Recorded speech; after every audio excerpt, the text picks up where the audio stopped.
जिनकी कुल राशि 1,06,10,768 रुपए थी। तो 3 मार्च 2018 के थे और 2 जून 2018 तक ही वैध थे। डेफिशिएंसी इन सर्विस का दोषी ठहराते हुए चेक राशि का 10% मुआवजा देने का आदेश दिया। उसको ऑनरेबल सुप्रीम कोर्ट ने स्वीकार नहीं किया गया।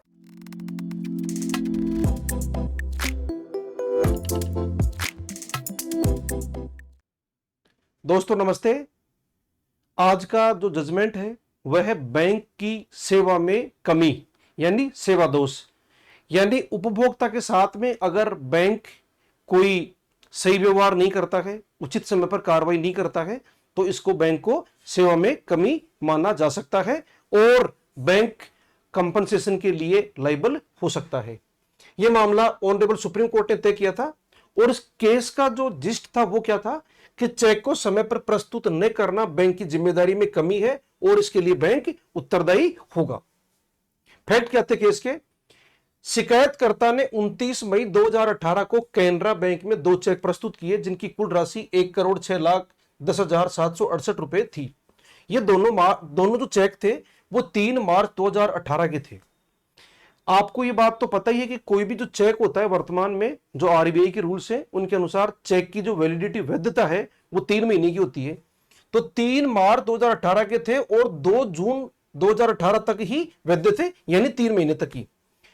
तो बैंक ने क्या किया? चेक मिलने के बाद में प्रारंभ में बैंक ने चेक प्रोसेस कर दिए, क्रेडिट भी किया, लेकिन बाद में ऑनलाइन चेक रिटर्न कहकर वापस कर दिए और बैंक ने इन चेकों को समय रहते दोबारा पेश नहीं किया गया।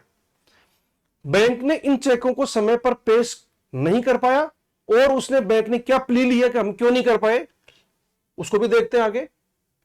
वैधता अवधि समाप्त होने के बाद जब चेक प्रस्तुत किए गए तो वे चेक स्टेल चेक कहकर अस्वीकार कर दिए गए और बैंक ने देरी का जो कारण था वो बताया 30 और 31 मई की हड़ताल। यानी इस बैंक ने डिले का जो मुख्य कारण था, साहब हम ऐसा क्यों नहीं कर पाए, दोबारा चेक नहीं लगा पाए, मुख्य कारण क्या रहा कि 30 और 31 मई की हड़ताल। जबकि 1 और 2 जून को कार्य दिवस था, इसके बावजूद भी वो चेक प्रस्तुत नहीं किए गए। इस मामले में उपभोक्ता मंचों ने बैंक को दोषी माना और अंततः national consumer disputes redressal commission NCDRC ने बैंक को डेफिशिएंसी इन सर्विस का दोषी ठहराते हुए चेक राशि का 10% मुआवजा देने का आदेश दिया। यानी आखिरकार एनसीडीआरसी ने भी बैंक को सेवा का दोषी मान लिया। इसके बाद में बैंक जाता है सुप्रीम कोर्ट के सामने और ऑनरेबल सुप्रीम कोर्ट ने कहा कि बैंक की ओर से लापरवाही हुई है और यह डेफिशिएंसी इन सर्विस है और बैंक ने जो हड़ताल का जो कारण दिया था उसको ऑनरेबल सुप्रीम कोर्ट ने स्वीकार नहीं किया गया। हालांकि सुप्रीम कोर्ट ने बैंक को थोड़ा सा रिलीफ देते हुए जो मुआवजा 10% था उसको घटाकर 6% कर दिया, लेकिन बैंक को लापरवाही और सेवा दोष का दोषी माना गया।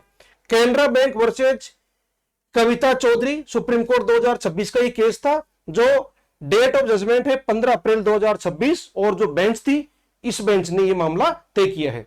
तो दोस्तों यह था बैंक की सेवा में कमी का एक बहुत ही महत्वपूर्ण जजमेंट और इसी तरह के बहुत बड़े व्यापक वर्ग से जुड़े हुए जो मुद्दे हैं जो ऑनरेबल हाईकोर्ट और सुप्रीम कोर्ट के द्वारा तय किए जाते हैं उनको हम समय समय पर आपके सामने प्रस्तुत करते रहते हैं। तो आप इंतजार कीजिए नेक्स्ट वीडियो का। थैंक यू दोस्तों।